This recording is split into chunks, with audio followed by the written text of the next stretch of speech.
from the station that's on your side. This is Channel 7 News Daybreak.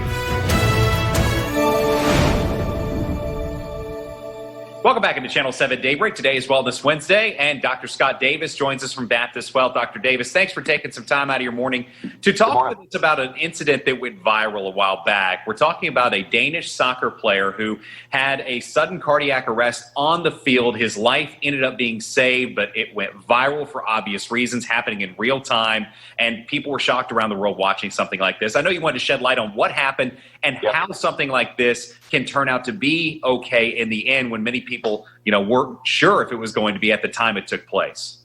Yeah, the player's name, the soccer player's name was Christian Eriksen, pretty high-profile soccer player over in Europe, and he had sudden cardiac death. So first, let's talk about what happened.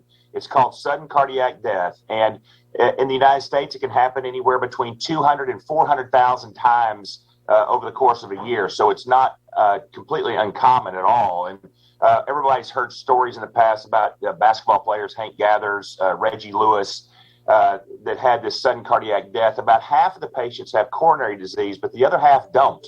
And it's an arrhythmia. It's a ventricular arrhythmia. And so the two things that it points out are two very key parts of this event. Number one is that the bystanders, the folks looking on, reacted appropriately and quickly and realized that, number one, he was unconscious and not breathing.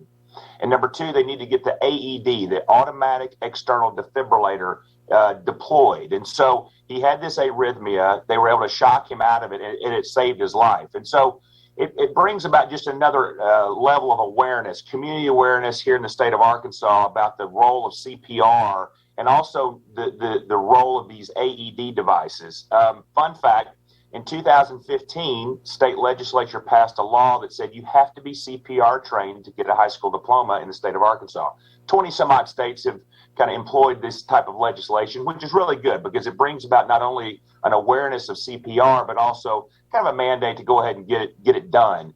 The second thing is that more and more of these AEDs, these automatic external defibrillators, are being deployed, and they're out there in the community at shopping centers, at high school gyms, and different places where people gather. And so the cool thing about those devices are they harness the GPS Bluetooth piece of the technology so that they alert a nearby first responder, paramedics, to go ahead and get them alerted to come to the scene as well. But part of the CPR training also involves, awareness of this AED piece. And so just another community awareness pitch to, if you're not CPR trained, there's all kinds of different opportunities, either through the American Heart Association, heart.org, or the Red Cross, that do community events on weekends at churches to get yourself, if it's been several years since you've gotten CPR trained, it'd be a good idea to get refreshed on, how it's done and the algorithms, et cetera.